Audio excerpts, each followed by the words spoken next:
By sunrise, 3 men would be dead, Melani Okafor's apartment would be torn apart, and every criminal organization in Koreatown would know the color of her coat. But at 2:14 in the morning, she saw only a freezing stranger bleeding beside a locked restaurant. She did not know his real name. She did not know why armed men were searching for him. And she certainly did not know that the moment she placed her father's coat around his shoulders, she became part of a war that had begun before she was old enough to understand what betrayal meant. All Melani knew was that the man was dying. And everyone else had walked past him. Koreatown looked different after midnight. The traffic thinned. The sidewalks emptied. Neon signs reflected across wet pavement, turning puddles red, purple, and electric blue. Steam drifted from kitchen vents behind late-night restaurants. Somewhere along Wilshire Boulevard, a bus groaned to a stop and pulled away with only 2 passengers inside. The rain had ended 20 minutes earlier. The cold remained. Melani Okafor stepped outside the Wilshire Justice Project and locked the glass door behind her. She tested it twice, then pressed her forehead briefly against the cold glass. Her working day had lasted 17 hours. She had spent the morning in immigration court, where a government attorney had tried to deport a 19-year-old student who had lived in California since she was 4.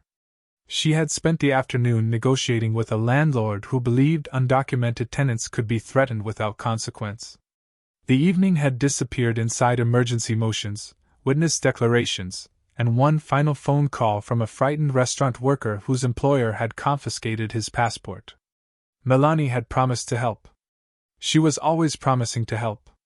At 32, she was one of the most respected civil rights attorneys working in central Los Angeles.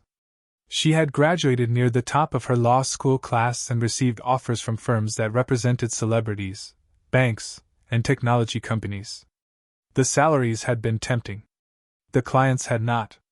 Her father, Adewale Okafor, had been an international trade lawyer before his death. He had taught her that the law was at its most valuable when standing between an ordinary person and someone powerful enough to erase them. He had died 6 months before she applied to college. He never saw her graduate. He never saw her take the oath. But every time Melani entered a courtroom, she carried his voice with her. Power does not fear anger, he used to say. Power fears a record it cannot destroy. Melani adjusted the leather bag on her shoulder and started toward the parking garage. Her brown wool coat hung heavily around her body. It was slightly too large and old-fashioned, with broad lapels and dark wooden buttons. It had belonged to her father.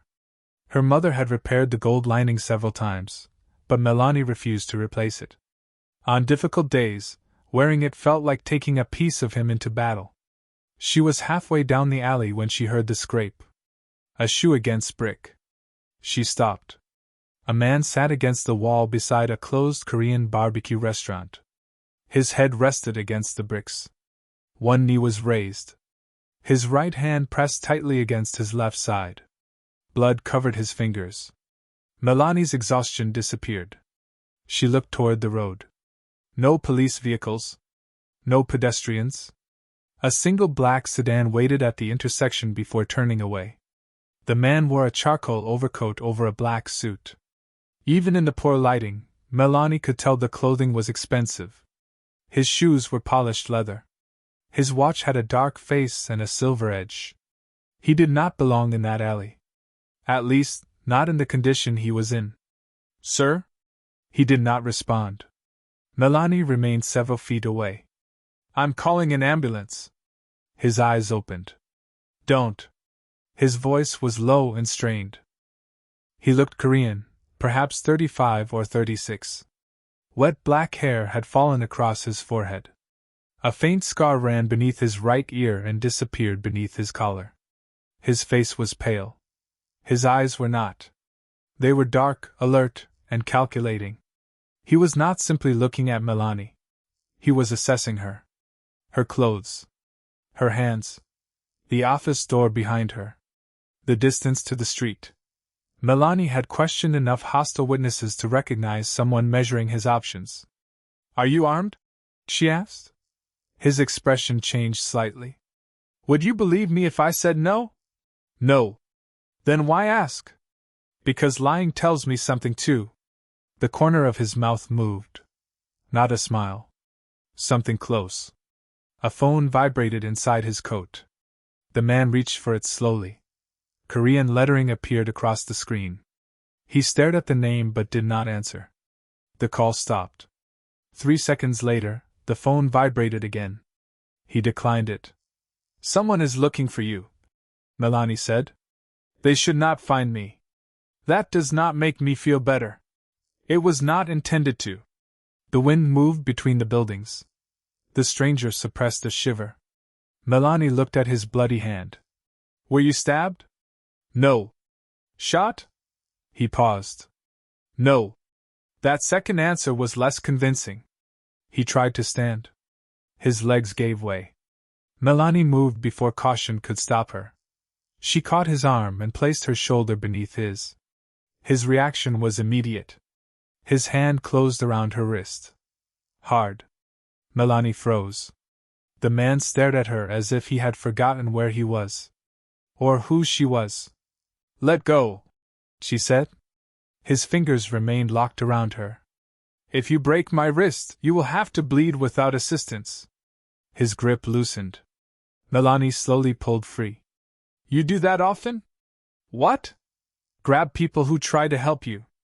People do not usually try. The answer landed harder than she expected. Another gust of cold air swept through the alley. The man's shoulders tightened. Melani looked at the street again. She should walk away. She knew that. She represented victims who had ignored obvious warning signs. She had sat beside women in emergency rooms while police officers asked why they approached a stranger, entered a vehicle, or believed a promise. Kindness did not make danger less dangerous. But the man was shivering. His lips had lost their color. And the blood had begun dripping onto the wet pavement. Melani unbuttoned her coat. The stranger looked at her. What are you doing? Making a questionable decision. She removed the coat and placed it around his shoulders. The heavy brown wool nearly covered his suit. He looked down at it. His fingers moved across the gold lining near the collar. Then stopped. Hidden beneath the lapel was a small design sewn in dark blue and red thread. A bird flying backward while facing forward. Melani had always assumed her mother added it during one of the repairs. The stranger touched the stitching. His face changed. It was subtle, but unmistakable. Recognition. Where did you get this? My father. What was his name? The question came too quickly. Melani stepped back. Why? His name. You first. His eyes rose to hers. For a moment, the cold alley disappeared. There was only the stranger, the coat, and the fear he was trying not to show. Adewale Okafor, Melani said. He went completely still. The phone began vibrating again. This time he answered. He spoke in Korean, too rapidly for Melani to follow. She had worked in the neighborhood long enough to recognize scattered words. Betrayal. Car. Hospital. Uncle. Then the man listened. Something hardened in his expression. He ended the call. You knew my father, Melani said. No. You recognized his name. I knew of him. How? The stranger looked toward the alley entrance. Headlights appeared at the far end of the street. He reached beneath his coat. Melani heard the faint click of metal. A handgun appeared in his right hand. Her breath caught. Put that away. The headlights moved closer. Unlock your office. No. 3 men are about to enter this alley. You do not know that. I know the vehicle. The car stopped. Its lights went dark. 2 doors opened. The stranger looked at Melani. If they see your face beside me, walking away will no longer protect you. Her hand tightened around her keys. A 3rd door opened. Melani unlocked the office. The stranger followed her inside. She closed the door just as footsteps entered the alley. The Wilshire Justice Project occupied the 1st floor of an aging commercial building. The reception area contained mismatched chairs, legal pamphlets in 6 languages, and framed photographs of families the organization had helped. A child's drawing of Melani wearing a judge's robe was taped beside the front desk. She switched off the lobby light. The stranger remained beside the window, watching through a narrow opening in the blinds. "Put the gun away," Melani whispered. "They are checking the neighboring doors." "That does not answer me." He concealed the gun beneath his jacket. Melani led him down the corridor. "My office has a first aid kit. I do not need treatment. You are leaving blood on the floor." He glanced down. A dark trail marked the carpet behind him. "Sit," she said. He remained standing. "Whatever authority you have outside this building does not exist in my office." His eyes settled on her. For a moment she wondered whether she had pushed too far. Then he lowered himself into the chair opposite her desk. Melani opened the emergency cabinet. She had completed first response training through the nonprofit after an angry landlord attacked one of their clients in the reception area. She knew how to control bleeding, recognize shock, and keep someone stable until professional help arrived. She also knew this man needed more than gauze. "Take off the coat." He looked at her. "My father's coat," she clarified. "Then yours." He removed the brown wool coat carefully and placed it across the desk. He took off his charcoal overcoat and black suit jacket. Blood had soaked through his shirt. Melani cut the fabric away from his side. The bullet had grazed the lower part of his ribs, carving a deep channel through the flesh without entering his abdomen. "You were shot. You already decided that. I like confirmation." She pressed clean gauze against the wound. His jaw tightened. He made no sound. "You need a hospital." "No." "Then a private doctor." "I have one." "Call them." "I cannot trust whoever answers." Melani looked at the phone on her desk. "Someone inside your circle betrayed you." His eyes moved to hers. "You ask questions like a prosecutor. Civil rights attorney. That explains the lack of restraint. It explains why evasive answers irritate me." She wrapped a pressure bandage around his torso. His body was marked by older scars. One crossed his shoulder. Another ran beneath his collarbone. A rough circular scar sat near the center of his chest.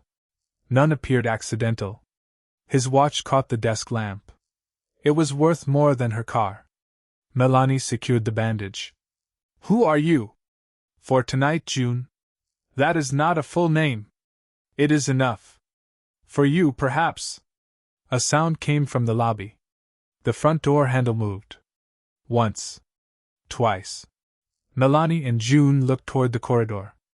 A voice spoke outside in Korean. June stood and drew his gun.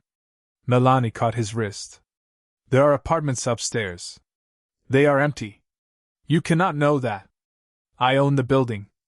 Melani stared at him. "You own my office building?" "Through a subsidiary." "You are my landlord?" "Technically." "This night continues to get worse." The front door stopped moving. Silence followed. Then the rear exit alarm beeped once. Someone had entered through the service corridor. June switched off the office lamp. Darkness filled the room. His hand found Melani's and pulled her behind the desk. She tried to free herself. He tightened his grip once, warning her to remain still. Footsteps entered the hallway. Slow. Measured. A flashlight passed across the wall. The person stopped outside Melani's office. The door opened. A man entered. He wore dark clothing and a black cap. A white tiger had been embroidered on one sleeve. He aimed the flashlight toward the desk. June moved. He struck the man's gun hand before the weapon could rise. The gun hit the carpet. The intruder swung. June avoided the blow and drove one fist into the man's throat. The attacker collapsed against the filing cabinet. Melani grabbed the fallen gun and kicked it beneath her desk. The man reached inside his jacket. "Stop!" she shouted. He ignored her. Melani slammed the heavy legal dictionary from her desk against his wrist. A knife fell from his hand. June stared at her. "What? You use books differently than most lawyers." He reached for a knife.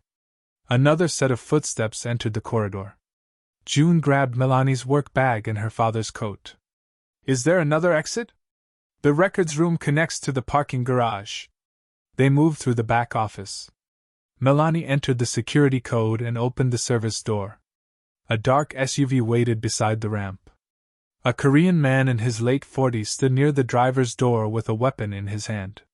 His black hair was touched with gray, and a narrow scar crossed his left eyebrow. When he saw June, relief passed across his face. He bowed. Chairman Han. The title stopped Melani. The driver opened the rear door. June placed her father's coat around her shoulders. Get in. No.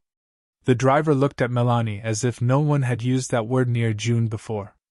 Another vehicle entered the parking structure. Headlights moved across the concrete walls. June stepped closer. There is no time. Who are you? The approaching car accelerated. My name is Han Joon-seo. Melani knew the name. Everyone in Koreatown knew it. Han Joon-seo was the chairman of Mafia Holdings, a private corporation with interests in shipping, hotels, construction, nightclubs, security, and commercial property. His photograph appeared in financial magazines. He funded hospital wings and scholarship programs. He sat beside mayors at charity dinners. He had never been convicted of a crime. There were still stories. Investigations that collapsed. Witnesses who withdrew statements. Business rivals who suddenly left the country. People did not call him a mafia boss where microphones might be present. They called him Chairman Han. In private, they called him the Black Dragon. Melani looked at the wounded stranger she had brought inside. You are Han Joon-seo. Yes. The head of the Mafia organization. His expression did not change. He did not confirm it. He did not deny it. The approaching vehicle entered their row. June opened the SUV door. Get in, Melani. She had not told him her first name. His eyes moved briefly toward the identification card attached to her bag. Melani entered the SUV. June followed. The driver accelerated before the doors were fully closed. The pursuing car blocked the main ramp. Another vehicle appeared behind them. They were trapped between two sedans. Seat belt, June said. Melani fastened it. The driver reversed, turned sharply, and sped toward the lower maintenance level. The second sedan followed. Western exit is closed, Melani said. The driver looked at her through the mirror. There is construction beneath the medical building. The maintenance corridor connects to the next parking structure. How do you know? June asked. I represented the cleaning staff after the property company withheld their wages. June gave the driver instructions in Korean. The SUV turned through a narrow service gate. The pursuing sedan struck the barrier as it lowered. They gained several seconds. Enough to cross the adjoining structure and emerge onto another street. Melani looked at June. Fresh blood had begun spreading through his bandage. You tore the wound. I will survive. Powerful men always say that as if blood respects status. She took gauze from the first aid kit and pressed it against his side. June caught her wrist. This time, his grip was weaker. Do not. You are bleeding. I brought danger to your office. So you have decided to die politely? His eyes remained on her. Why did you help me? Melani continued applying pressure. You were freezing. You knew I could be dangerous. I also knew you were human. His face became unreadable. For a man who controlled half of Koreatown, the answer appeared to unsettle him. June's safe house stood behind iron gates in the hills above Los Angeles. It was built from dark glass, concrete, and stone. Armed guards watched the entrance. Security cameras tracked every vehicle approaching the property. Melani counted 8 guards before the SUV stopped. A Korean woman in a fitted black suit hurried down the steps. She was perhaps 40, with a precise bob and a tablet in one hand. Chairman. She spoke rapidly in Korean. June answered, then gestured toward Melani. This is Attorney Yoon-seo, he said. She will arrange a room for you. I am not staying. You cannot go home. You do not control where I go. Attorney Yoon's tablet chimed. She read the message. Her expression tightened. Chairman, Ms. Okafor's apartment was entered 22 minutes ago. Melani turned. What? Yoon displayed a security photograph. 2 men in black jackets had entered Melani's building through the underground garage. Another remained in a vehicle outside. How did you get that? We sent a team after the office was attacked, June said. You sent armed men to my home? I sent protection. My sister has a key. Where is she? At her university residence. Name? Melani hesitated. June's voice hardened. Her name? Amara Okafor. June turned to Yoon. Place 2 teams near the campus. No direct contact unless the threat appears. Melani stepped between them.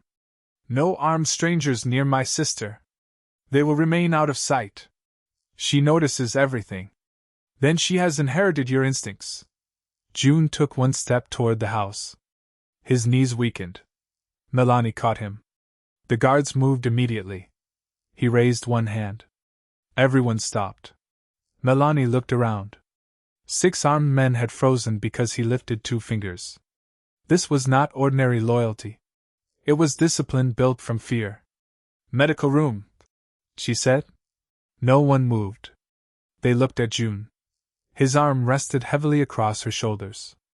Do what she says? The house came alive. By 5:30 in the morning, a private doctor had closed June's wound. By 6, Melani had received photographs from her apartment.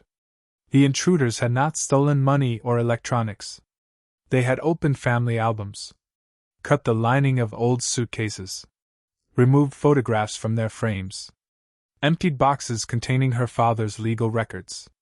They were searching for something. At 7:15, Melani stood inside June's study with her father's coat folded across her arms. The room overlooked the city. Morning light spread across Koreatown below. June stood near the window wearing a clean black shirt. The doctor had ordered him to rest. He had ignored the instruction. You recognize the symbol in the coat? Melani said. Yes. What is it? A combination of 2 symbols. He touched the stitching. The bird facing backward is Sankofa. Your father once explained it to my mother. It means returning to recover what was left behind. Melani looked at him. And the red wings? A Korean crane. Why are they sewn together? My mother designed it. Melani's fingers tightened around the coat. Why would your mother's symbol be inside my father's coat? June walked to his desk. He removed an old photograph from a locked drawer. Melani took it. Her father stood outside a shipping terminal beside an elegant Korean woman. Adewale wore a white shirt with his sleeves rolled up. The woman wore a cream-colored suit. A young June stood several feet behind them. His expression had been just as serious at 19 as it was now. You knew him, Melani said. My mother knew him. Who was she? Han Soo-jin, General Counsel and Chief Financial Officer of my father's shipping company. My father was an international trade lawyer. He was hired to resolve customs disputes. And discovered your family's criminal business. June did not soften the answer. Yes. Weapons? Yes. Drugs? Occasionally. An older man's voice filled the study. Good morning, nephew. Melani felt something cold move along her spine. The voice was calm, almost affectionate. You sent men into her home, June said. I sent men to recover stolen property. You attacked me. If I had attacked you properly, you would not be standing. Taeguk knew he was being heard. He wanted Melani to understand that. You found the lawyer, he continued. She looks like her mother. Melani stepped closer to the phone. You knew Grace Okafor?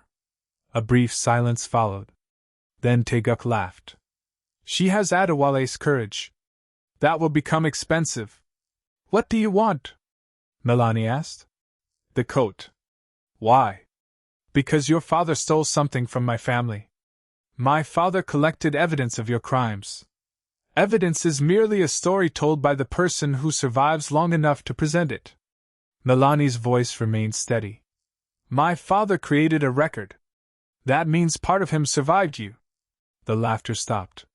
June looked at her. Taeguk spoke again. Midnight tomorrow. The old Myri terminal in Long Beach. Bring the coat. And if we do not? June asked. Then the younger Okafor will learn how quickly university campuses become unsafe. The call ended. Melani reached for her phone. June caught her arm. Amara is protected. You do not know that. My men are already moving her. She will panic when strangers appear. Call her. Melani dialed. Amara answered on the second ring. Why are 2 men following me? They are security. For whom? For you. That answer has created more questions. I need you to go with them. Melani, what happened? Melani looked at June. He did not try to take the phone. He waited. That mattered. I helped an injured man last night, she said. And now I have bodyguards? The man has complicated friends. Is he a criminal? June lifted one eyebrow. Melani turned away from him. I will explain when you are safe. That means yes. Amara. I'm going. But if anyone puts me in a trunk, I am biting them. The line ended. Melani lowered the phone. June looked at Yoon. Bring her here. Then he turned to Melani.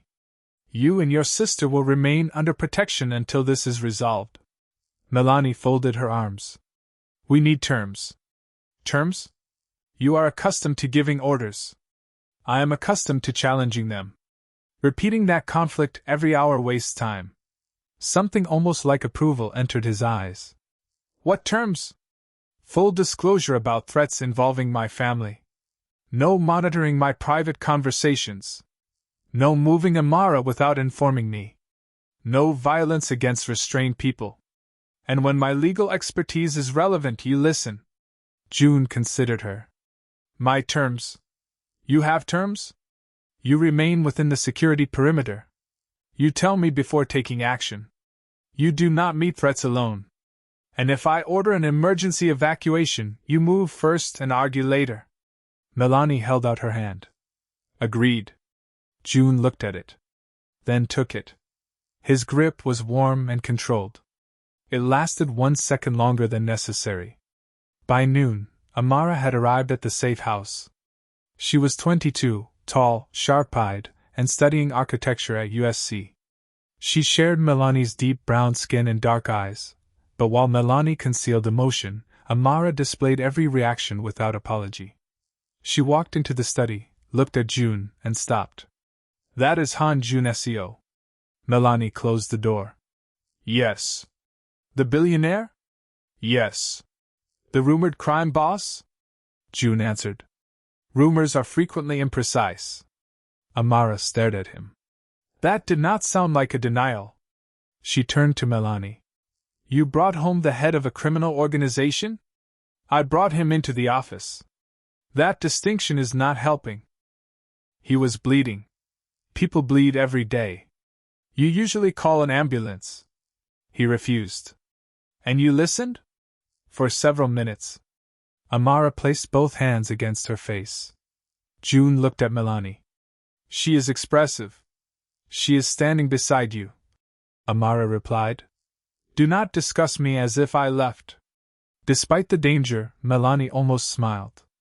Attorney Yoon spread the contents of the coat across the dining table. The stitching had been carefully opened. Inside the collar, they found a narrow brass key and a strip of silk covered in tiny numbers.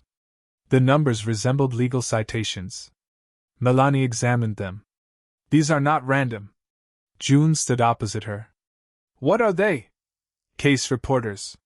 Federal supplements. Shipping statutes. Customs regulations. She read the sequence again.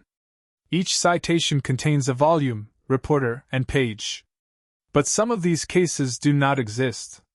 A code, Yoon said. Melani nodded. My father knew I wanted to become a lawyer. How old were you? June asked. 16. He used to give me court opinions to summarize.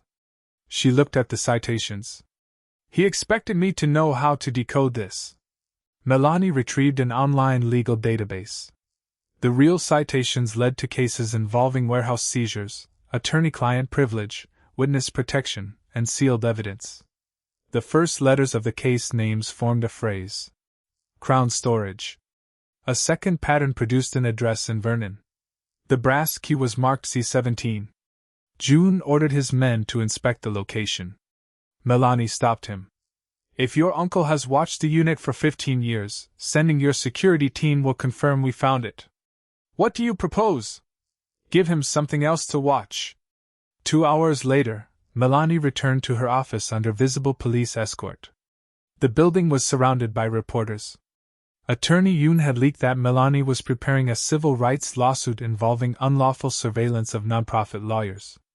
The story was false enough to conceal the truth and believable enough to attract cameras. Melani entered through the front door while June's team used the media attention to identify vehicles monitoring the street. Inside her office, she found a federal envelope on her desk. It had not been there the night before. The document ordered her to attend a confidential interview at a government annex downtown. Melani read the first page. Then the second. It is fake. Yoon examined the seal. It appears authentic. The seal is authentic. The document is not. Melani pointed to the footer.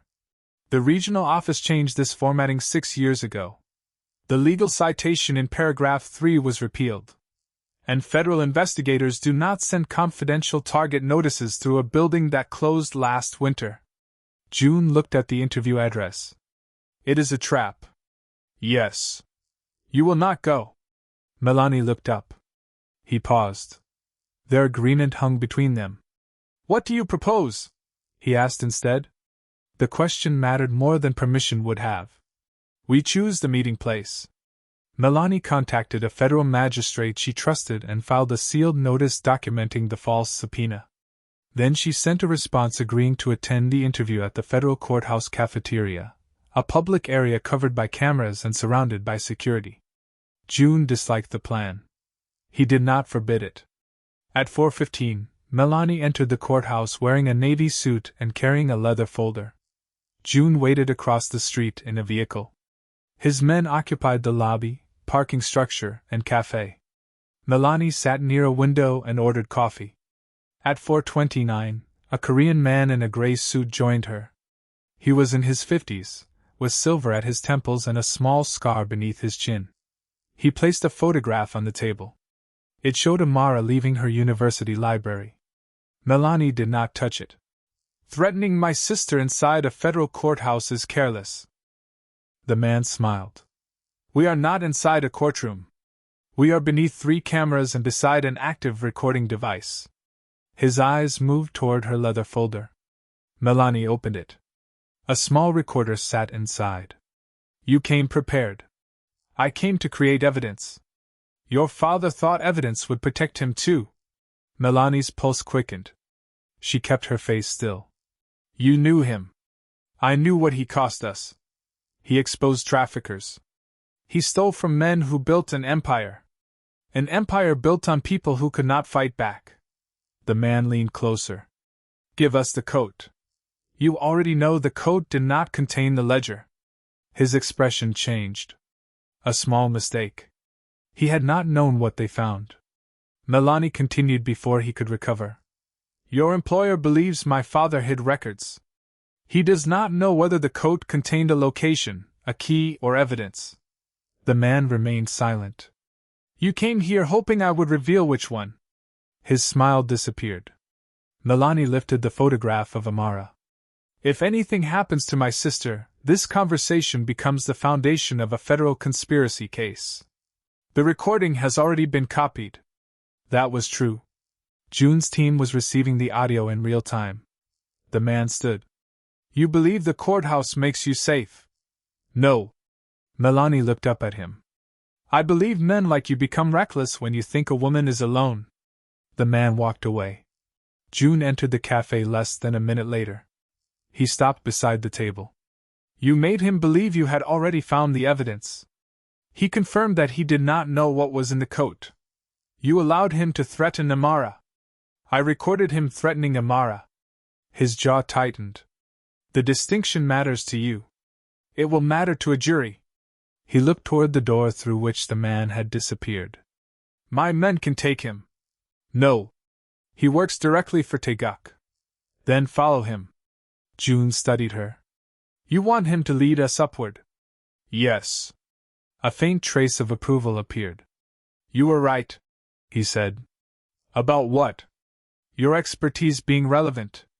Melani gathered the photograph and recording device. You sound surprised. I am adjusting.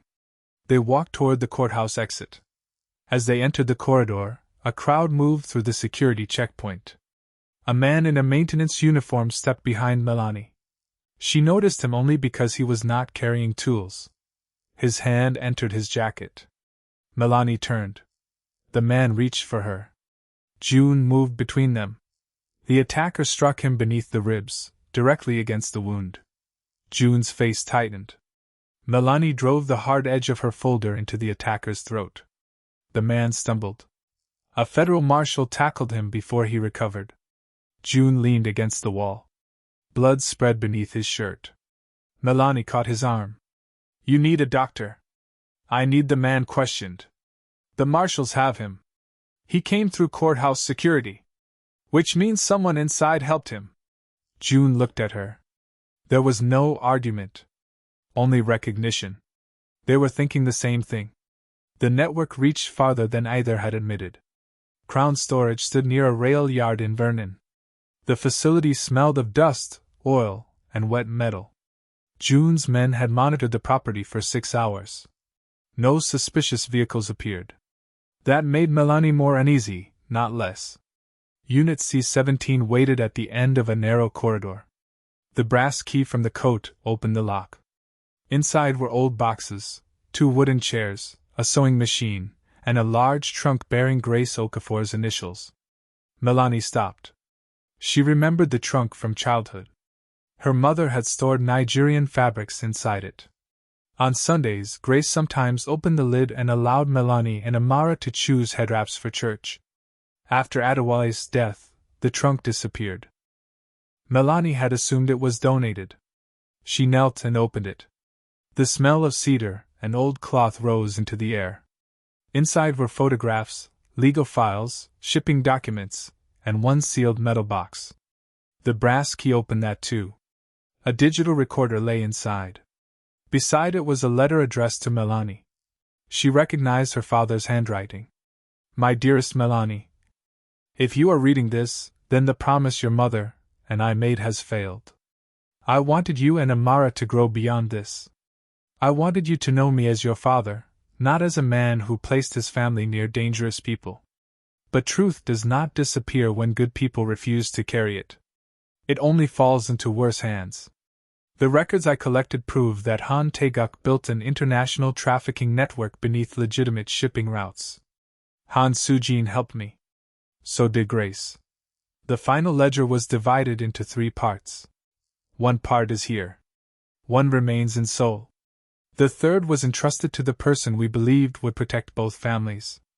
Do not trust the guardian. Melani read the last sentence twice. June stood beside her. Who was your guardian? She asked. My uncle raised me after my parents died. Taeguk? Yes. The truth became uglier. Taeguk had not simply murdered June's parents. He had raised their son afterward. Shaped him. Controlled what he knew. Turned himself into the only family June had left. Melani pressed play on the recorder. Static filled the unit.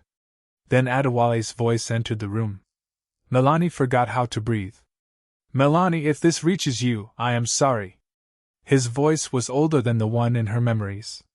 Tired. But still unmistakably her father's. I believed the legal system would protect a complete record. I was wrong. We have learned that prosecutors, police officers, and private attorneys have been compromised. The recording named shell companies, customs officials, storage facilities, and offshore accounts. Then another voice spoke.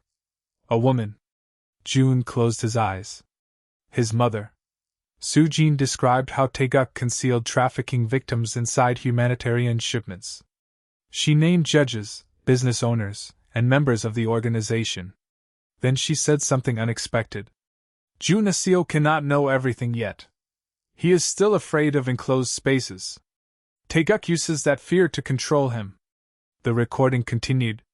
But Melani looked at June. His face had gone pale. What happened in the container? Nothing relevant.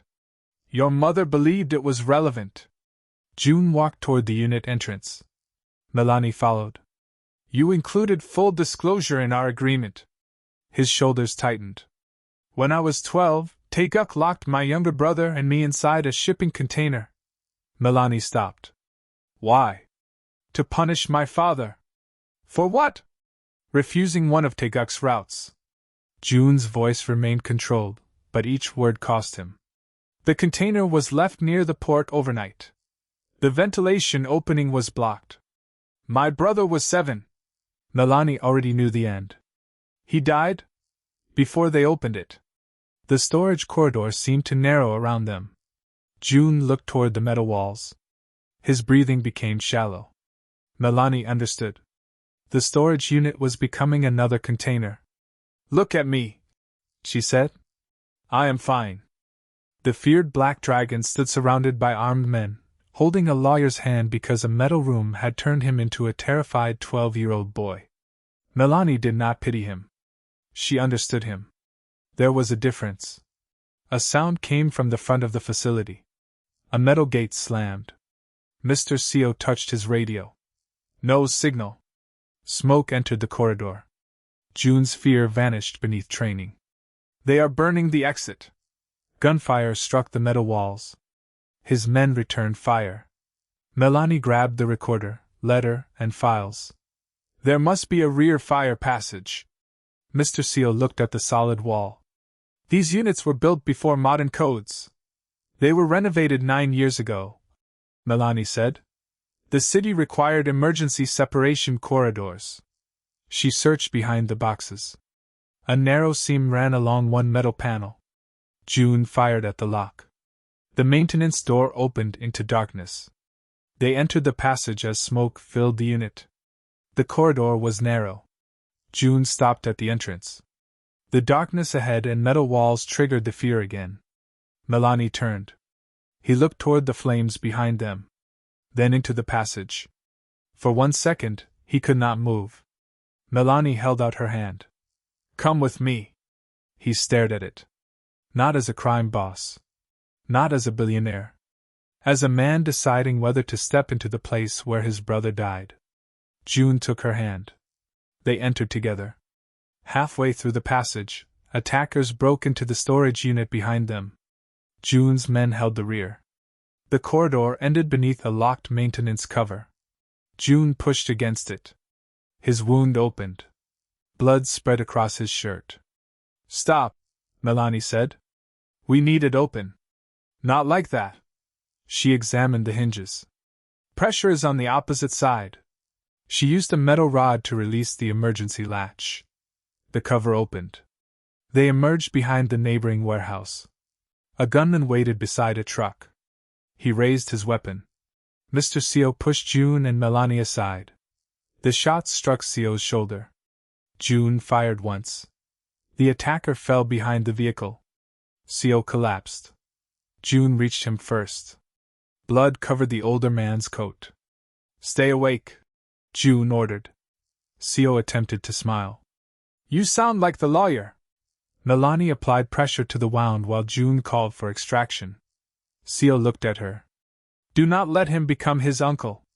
The request was quiet. June heard it. He looked away. Mr. Seo survived surgery. The bullet missed his heart by less than 2 inches, but nerve damage left his left arm partially paralyzed. For 20 years, Seo had been June's driver, bodyguard, and closest advisor. Now he might never hold a weapon again. The cost changed something inside June. Melani saw it in the hospital corridor. He did not shout. He did not issue threats. He stood outside Seo's room with both hands at his sides and stared through the glass. He protected me after my brother died, June said. Melani stood beside him. He taught me how to drive, how to fight, how to recognize when someone was lying. Did he teach you how to grieve? June looked at her. No. Then you may have to learn that yourself. His gaze returned to Seo. Taeguk will pay. He should. You think I mean prison? I know you do not. June turned toward her. He killed my parents. My brother died because of him. He murdered your father. He just took Seo's arm. And killing him may satisfy you for 1 minute. 1 minute is enough. No. Melani's voice remained gentle. It is not. June stared at her. She continued. If he dies tonight, every official and business partner connected to him begins destroying evidence. Every victim loses the chance to identify the network. Every person who helped him claims he acted alone. You believe he will confess. I believe men who build power through loyalty become terrified when they realize everyone else is negotiating first. June looked back at the hospital room. Seo asked you not to let me become him. Yes. What if I already have? Melani moved closer. You stopped trafficking routes after taking control.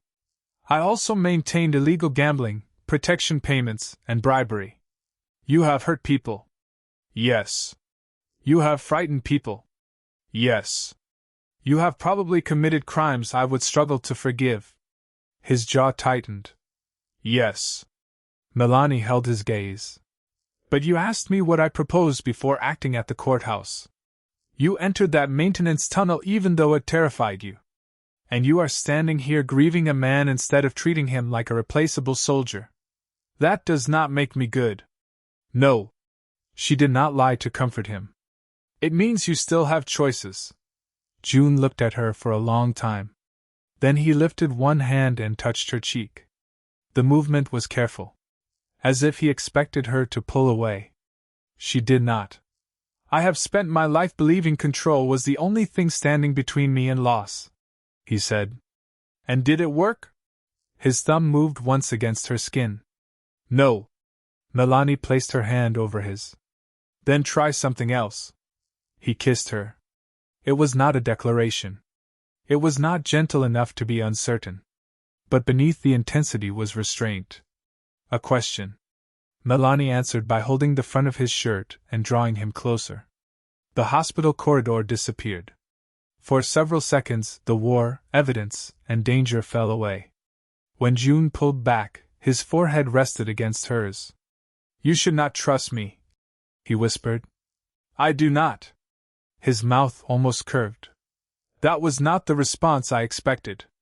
I trust what you do when the decision costs you something. His expression became serious again. Then watch closely. Attorney Yoon approached from the end of the corridor. She carried a tablet and looked uneasy. We traced the man from the courthouse. Where did he go? June asked. To a private residence owned by your aunt. June frowned. My aunt died 8 years ago. The property remained inside a family trust. Yoon showed them the ownership records. The trustee was listed as Seo Legal Management. June looked through the glass at his injured advisor. Melani saw the suspicion enter his face. No, she said. You do not know that. Neither do you. The guardian mentioned in the letter could be Seo. He was shot protecting us. People have harmed themselves to protect deeper secrets. Melani studied the trust documents. The signature at the bottom appeared to belong to Seo. But the legal certification date was wrong. This was notarized on a Sunday. Yoon looked closer. So? California notaries can work Sundays. But the named notary's commission did not begin until 3 months later. June understood. Forgery. The trust was created retroactively. By whom? Melani examined the law firm listed on the document. Han, Park and Yoon. She looked at Attorney Yoon. Seo's face changed. My father's firm, she said. Your father represented Taeguk? Melani asked. He represented the entire Han family. June stepped toward her. What have you not told me? Yoon's breathing changed. My father died 5 years ago. That was not the question. She looked at Melani. Then at June. Taeguk contacted me after your mother's death. He knew my father had helped hide part of the ledger. You worked for my uncle. I gave him information. How long? 11 years. The hospital corridor became silent. June's face emptied. That expression frightened Melani more than anger would have. You knew my routes, he said. Yes. You knew where I would be the night I was shot. Yoon's eyes filled with tears she refused to release. He said he wanted to force you into negotiation. I did not know he planned to kill you. You gave him Melani's address. No. I gave him the building records after he recognized the coat. June stepped closer. Yoon did not move. I can explain. Explain why you are still breathing. Melani moved between them. June. She betrayed us. She also gave us the trust documents. Because she has run out of places to hide. Yoon looked at Melani. Taeguk has my son. That stopped everyone. He is 12. She continued. He has lived with my sister in Busan since he was a baby. Taeguk moved him 3 months ago. Why did you not tell me? June asked. Because you would have attacked Taeguk. My son would have disappeared before you reached him. June's voice remained cold. So you allowed other people to disappear instead. Yoon closed her eyes. Yes. The answer carried no defense. Only shame. Melani understood the shape of the trap. Taeguk had built his empire by turning love into leverage. He had raised June through fear. Controlled Yoon through her son. Silenced Grace through her daughters. He did not simply threaten lives. He made people participate in their own destruction. Where is the third part of the ledger? Melani asked. Yoon looked at her. In federal evidence storage. You placed it there? My father did. Inside a sealed civil case. Which court? The Central District. Case number? Yoon gave it to her. Melani recognized the prefix. The case had been dismissed years earlier. Its exhibits were scheduled for destruction in 3 days. Taeguk did not need the coat anymore. He needed the final ledger before the court destroyed it. And he needed Melani because an attorney would have a credible reason to request access. Melani filed an emergency preservation motion before dawn. She attached her father's recording, the fraudulent subpoena, and Yoon's sworn declaration. She requested that the ledger be transferred into the custody of a federal judge outside the local organized crime division. The motion created a record Taeguk could not erase quietly. It also made Melani the most dangerous witness in the city. June wanted to move her out of California. Melani refused. This time, they did not spend an hour arguing. He listened to her reasoning. Then offered an alternative. Myri Holdings had a private aircraft waiting at Van Nuys. Amara and Yoon could be flown to a secure location. Melani would remain under federal protection while June dismantled Taeguk's network. You cannot dismantle it without exposing yourself, Melani said. I know. What does that mean? June placed a black folder on the table. Inside were financial records, names, payments, and internal reports. This is your organization's ledger, she said. My ledger. It implicates you. Yes. Bribery. Illegal gambling. Extortion. Obstruction. Yes. Melani looked up. If you turn this over, you could lose everything. I will lose everything. Your companies. Some. Your freedom. Possibly. She stared at him. For years, June had protected his empire because he believed power was the only thing keeping him alive. Now he was offering to destroy it. Why? She asked. Taeguk survives because everyone believes exposing him will cost too much. June moved closer. He believed I would never sacrifice Myri. He believed you would never risk your career. He believed Yoon would never risk her son. And now? Now he learns what happens when people stop protecting the chains around them. Melani closed the folder. This does not erase what you have done. I know. I will not defend you. I know. If prosecutors ask me what I witnessed, I will tell the truth. That is why I am giving it to you. The trust in the gesture frightened her. She had expected possessiveness from him. Protection. Control. She had not expected accountability. What happens after? She asked. June looked at her. After Taeguk? After you surrender this. His silence answered. There might not be an after for them. Not in the form she wanted. Melani touched the scar beneath his ear. You said everyone close to you becomes a target. Yes. You were wrong. How? They become witnesses. His hand covered hers. The phone rang. Amara's name appeared on the screen. Melani answered. No one spoke. Then she heard Amara breathing. A man's voice followed. Midnight. Old Myri Terminal. Taeguk. Bring the Federal Ledger and June's internal records. No agents. Melani's pulse accelerated. Let me speak to my sister. A sound of movement. Amara's voice came through. I'm okay. Are you hurt? No. Where are you? A hand struck the phone away from her. Taeguk returned. You have 6 hours. The call ended. June was already issuing instructions. Vehicles. Port cameras. Aircraft. Rail lines. Every team loyal to him began moving. Melani replayed the call. Stop. June looked at her. Play it again. They listened. Behind Amara's voice was a mechanical announcement. Then 2 train horns. A refrigerated compressor cycled on. She is not at the terminal, Melani said. June leaned closer to the speaker. A rail yard. Near cold storage. Yoon searched industrial properties connected to Taeguk.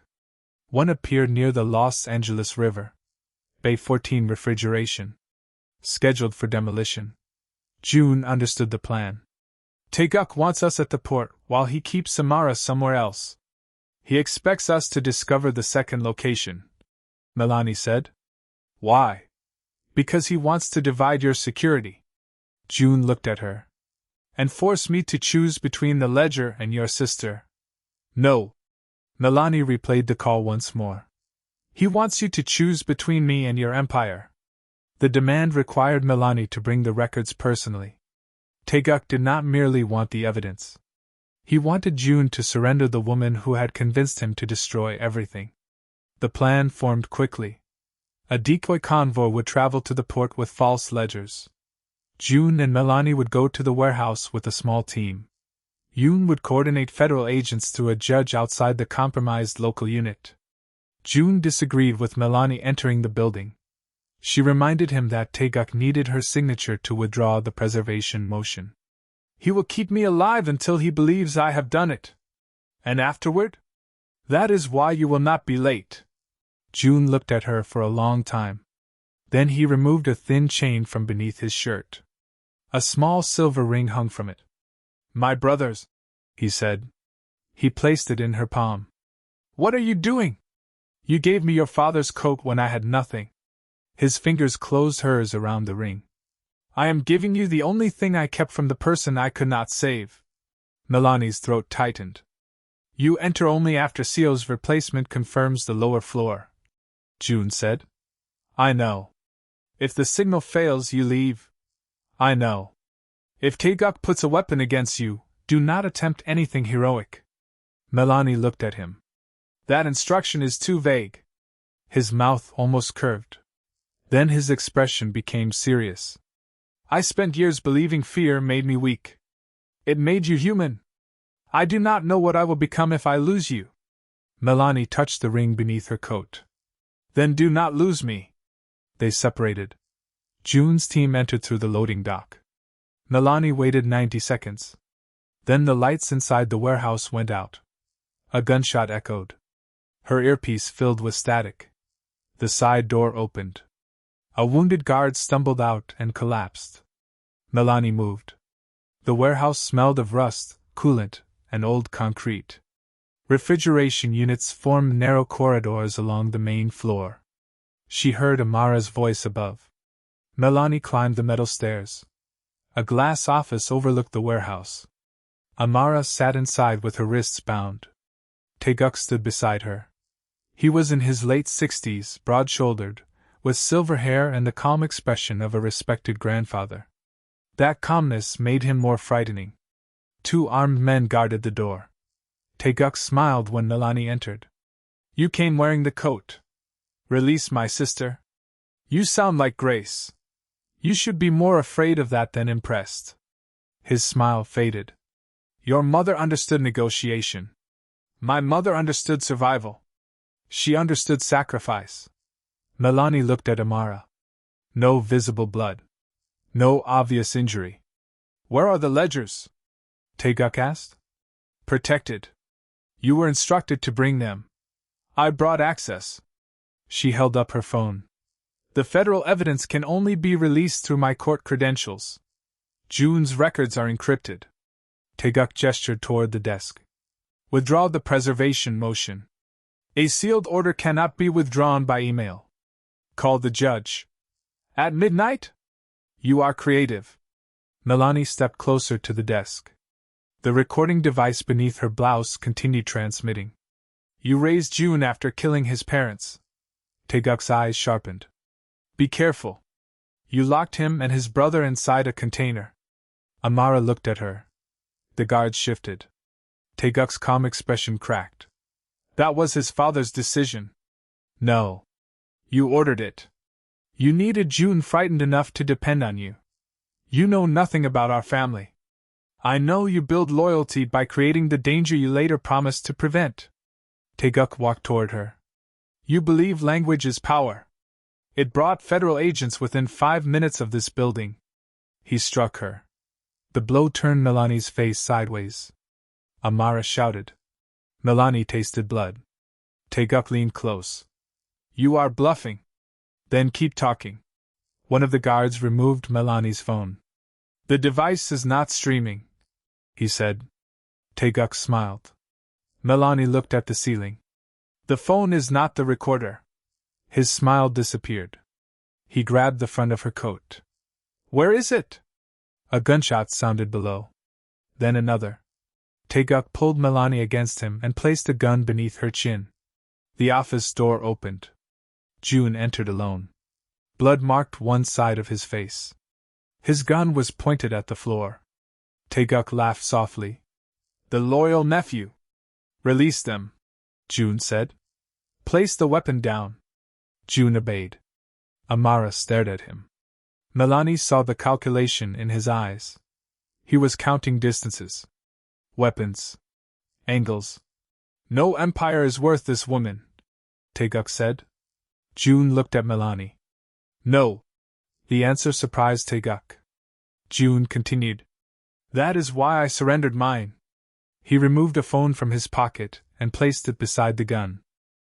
At 11:58, every internal record belonging to Myri was delivered to federal prosecutors, Korean authorities, and 6 journalists.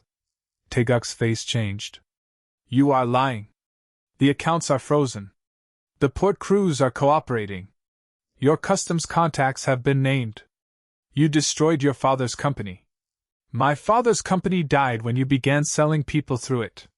Taeguk tightened his grip on Melani. "You have nothing left." June's gaze did not leave hers. "I have what I chose." Melani felt the truth of the words. He had given up his empire before entering the warehouse. Not because he knew he would win. Because he had decided that power bought with silence was no longer worth keeping. Taeguk aimed the gun toward Amara. "If I have nothing, neither do you." Melani acted. She dropped her weight and pulled the emergency fire handle beside the desk. Alarms exploded through the building. Chemical foam burst from the ceiling. The lights went out. Amara drove her shoulder into the guard beside her. June crossed the room. A gun fired. Glass shattered. Melani hit the floor. When emergency lights activated, June and Taeguk were fighting near the broken office wall. Taeguk struck June's wounded side. June stumbled. Taeguk reached for the fallen gun. Melani kicked it through the broken glass. The weapon dropped to the warehouse floor below. Taeguk grabbed Melani by the throat. June attacked him with a fury she had never seen. One blow. Then another. Taeguk collapsed against the floor. June continued. Years of fear had taken control. His brother. His mother. His father. Adewale. Seo. Every life Taeguk had destroyed moved through June's fists. June! He did not hear her. Melani caught his wrist. He turned. For 1 second, his eyes did not recognize her. Stop, she said. He killed them. I know. He will do it again. Not after tonight. He deserves to die. Perhaps. Melani tightened her grip. But death is the easiest ending you can give him. June's breathing was hard. Federal sirens approached outside. Melani looked down at Taeguk. He built his power by making everyone believe he could never be exposed. Let him watch every name, account, and official come into the light. Taeguk laughed weakly. You think prison frightens me? Melani looked at him. No. She knelt. Being abandoned does. The laughter stopped. She had found the wound beneath his confidence. Taeguk did not fear pain. He feared irrelevance. He feared watching the empire move on without him. June saw it too. Slowly, he released his uncle. Federal agents entered the warehouse. Taeguk's remaining guards surrendered. Amara ran to Melani. The sisters held each other as chemical foam continued falling around them. June stood several feet away. His knuckles were bleeding. His empire was gone. His uncle was alive. And for the first time in his adult life, he had chosen consequence over control. Melani crossed the room. You came back for the ring, she said. June looked at the chain around her neck. I came back for you. That line still sounds possessive. It is. His hand touched the bruise on her cheek. Anger moved across his face. Melani covered his hand. But you stopped. Because you asked? No. She looked into his eyes. Because you chose. He lowered his forehead to hers. Police lights flashed through the broken windows. What happens now? He asked. You tell the truth. And after that? We see what remains. Han Taeguk was charged with trafficking, conspiracy, attempted murder, bribery, obstruction, and crimes connected to operations in 4 countries. 17 officials were arrested. 3 prosecutors resigned. 2 port executives attempted to leave the United States and were detained at the airport. Attorney Yoon entered a cooperation agreement. Her testimony helped locate her son in Busan. Mr. Seo began physical rehabilitation. He would never regain complete movement in his left arm. June visited him every morning. Myri Holdings was divided. Legitimate hotels, residential properties, and shipping contracts entered court supervision. Illegal businesses were seized. Thousands of employees faced uncertainty. June spent 12 days in federal custody. He was released under a cooperation agreement that restricted his travel, froze most of his assets, and required full testimony about the organization. He was no longer the most powerful man in Koreatown. People still feared him. But fear no longer opened every door. Melani returned to the Wilshire Justice Project. Her office window was repaired. The carpet was replaced. Her colleagues filled her desk with flowers, legal jokes, and enough food to last a month. She also faced an ethics investigation. Her contact with June, handling of evidence, and participation in the warehouse operation raised serious questions. She did not lose her license. But for several months, she could not appear in federal court. The cost hurt. Courtrooms had been the center of her life. Yet when clients called, Melani continued advising, writing, and preparing cases from behind the scenes. One rainy evening, she left the office shortly after midnight. A black sedan waited across the street. June stood beside it. No security convoy. No visible guards.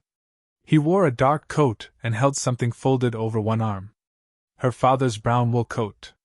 It was released from evidence, he said. Melani crossed the street. June placed the coat around her shoulders. The repaired lining had been strengthened. The Sankofa crane remained beneath the lapel. You fixed it. Seo knew someone. Of course he did. They stood beneath the glow of the restaurant signs. The same cold air moved through the street. The same alley waited behind the building. But neither of them was the same person who had entered it weeks earlier. What happens to you now? Melani asked. I testify in Los Angeles. Then Seoul. You could still be charged. Yes. You could go to prison. Yes. June looked at her. I will not ask you to wait. Good. His expression shifted. You could at least pretend the suggestion was difficult. I do not wait for men. Melani moved closer. I decide whether they are worth walking beside. His hand settled at her waist. And your decision? You are still under review. By which court? Mine. That sounds corrupt. It is extremely selective. June smiled. Not the brief shadow she had seen before. A real smile. It changed his entire face. Then he kissed her beneath the Koreatown lights. There were no guards watching. No weapons drawn. No enemies demanding a choice. For one moment, Melani allowed herself to believe the worst had passed. June's phone vibrated. He ignored it. It rang again. Melani stepped back. You should answer. The number is international. He looked at the screen. The country code belonged to South Korea. A message appeared. There was no photograph of Adewale alive. No impossible resurrection. Only a scanned immigration record bearing Grace Okafor's name. The document was dated 2 years after Melani believed her mother had died. Attached was a photograph of a woman entering a private clinic in Busan. Her face was partially hidden. But she wore Grace's gold bracelet. The one Melani had placed inside her mother's coffin. Beneath the image were 8 words. Taiji UK was only the American branch. Ask Grace who protected the Seoul ledger. Melani stared at the photograph. My mother died 11 years ago. June's expression had changed. He recognized the clinic. What is it? She asked. My mother received treatment there before her death. Melani looked at him. Their deaths were connected. Yes. Who sent this? The phone rang again. This time, June answered. A woman spoke in Korean. Only one sentence. June's face lost its color. The line disconnected. What did she say? Melani asked. He looked toward the dark alley where she had first found him. Then at the woman whose kindness had destroyed one empire and uncovered another. She said your mother is waiting in Seoul? Melani's fingers closed around the lapel of her father's coat. And what else? June hesitated. That hesitation frightened her more than the message. She said Grace knows why my brother was placed inside that container. The city sounds continued around them. Traffic. Rain. A restaurant door closing. Somewhere in the distance, a siren. Melani held June's gaze. No more partial truth. No. No more deciding what I can survive. No. She looked down at the Sankofa crane stitched inside the coat. A bird facing backward while still moving forward. Return and recover what was left behind. When do we leave for Seoul? She asked. June's eyes darkened. Tomorrow night. Melani looked toward the glowing city. The war in Los Angeles had ended. The one waiting in Seoul had already begun. If Melani's courage and Jun Seo's sacrifice kept you watching, like this video, subscribe, and tell us in the comments whether Melani should trust the message about her mother. Part 2 will reveal what happened inside the container, why Grace Okafor's bracelet appeared in Busan, and whether the person waiting in Seoul wants to reunite the two families or finish what Taeguk started.